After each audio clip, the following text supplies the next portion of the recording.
हमें नहीं पता कि जो पूनम की मृत्यु पर शक कर रहे हैं, इसे एक जागरूकता अभियान बता रहे हैं, वो तथ्यात्मक रूप से सही है या गलत। हालांकि इसका उत्तर जल्द ही पता लग जाएगा। इनफैक्ट जब तक ये वीडियो पब्लिश होगा तब तक शायद पता चल भी चुका हो। लेकिन मेरे मन में एक दार्शनिक सवाल है। सवाल ये कि क्या किसी की मृत्यु पर शोक मनाने के बदले उस दुखद खबर को सिरे से नकार देना या उसे कम से कम शक की नजर से देखना नैतिक रूप से सही है? इस दार्शनिक सवाल का उत्तर आप दो और सिर्फ दो पर्सपेक्टिव से दे सकते हैं। पहला, इमोशनली, किसी की मृत्यु पर विश्वास ना करना एक व्यक्ति के प्रति प्रेम ही दर्शा सकता है। जब किसी अपने किसी प्रिय की गमी की खबर आती है, फिर चाहे वो कितनी ही श्योर हो, तो सबसे पहला विचार जो एक प्रार्थना का रूप ले लेती है वो यही होती है, ऐसा नहीं हो सकता है, हे ईश्वर ऐसा ना हो।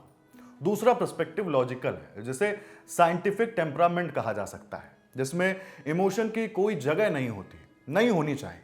वहां पर आप सारे तथ्यों की जांच तटस्थ होकर करते हो। आनंद मूवी में अमिताभ बच्चन का किरदार याद कीजिए, जो पहले राजेश खन्ना के किरदार की आने वाली मृत्यु को साइंटिफिक टेम्परामेंट के साथ ठुकराता है। फिर इमोशनली तो नहीं, किसी की मृत्यु पर शक करना यदि अच्छा नहीं तो कम अज कम बुरा तो नहीं, और लोग कर रहे हैं। उनके पास कुछ तार्किक और कुछ इमोशनल कारण है।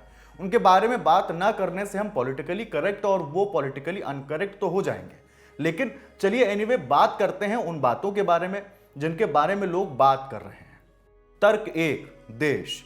बातें हो रही हैं, बहुत सी बातें हो रही हैं सोशल मीडिया पर, खास तौर पर कि जब कोई बीमार होगा तो वो वहां होगा, उसे वहां होना चाहिए जहां पर उसका सबसे बेहतर इलाज हो सके। हर लड़ाई की खास जगह तय की गई है। बीमारी से लड़ने के लिए तय किया गया अस्पतालों को, जहां मरीज, डॉक्टर समेत घर परिवार, स्टाफ सब बीमारी से किसी को जिताना और खराब वक्त से जीतना चाहते हैं। लेकिन यहां जीतने और जिताने में जगह खोजी जा रही है। पूनम पांडे से जुड़े लोगों का कहना है कि वो होम टाउन में थी, वहां इलाज करा रही थी। लेकिन इसी बीच लोगों का ध्यान आदिल खान दुर्रानी की बातों पर भी जाता है। वह कहते हैं 2 दिन पहले उन्हें यानी पूनम को पापराजी ने देखा था। पूनम के इंस्टाग्राम पोस्ट पर भी एक मॉडल ने लिखा कि उसने आज ही पूनम को देखा। 31 जनवरी को मुनव्वर फारूकी की जीत पर पूनम ने एक इवेंट में बधाई दी थी। लोग इन्हीं वीडियोस के आधार पर तमाम तर्क दे रहे हैं। अब आते हैं तर्क 2, काल। अंतरिम बजट 2024 1 फरवरी को आया। चूंकि अंतरिम बजट था तो ज्यादा उम्मीद नहीं थी और इस पर बजट खराब ही उतरा। ना इनकम टैक्स रिटर्न पर कोई बड़ी बात, ना कोई बड़ी घोषणा।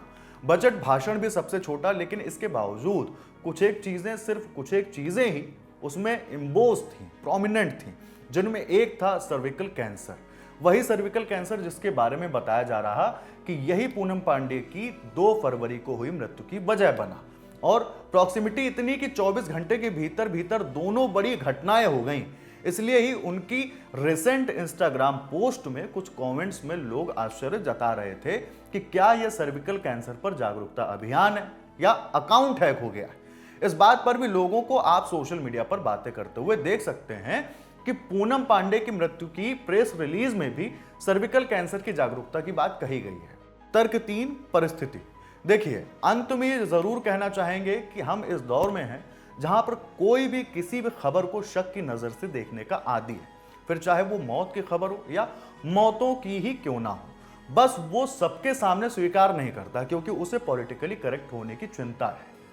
सवाल ये बचा रह जाता है कि क्या पॉलिटिकली करेक्ट होना एथिकली करेक्ट होना भी है हमेशा? बाकी देखते रहिए द लल्लन टॉप। नमस्ते।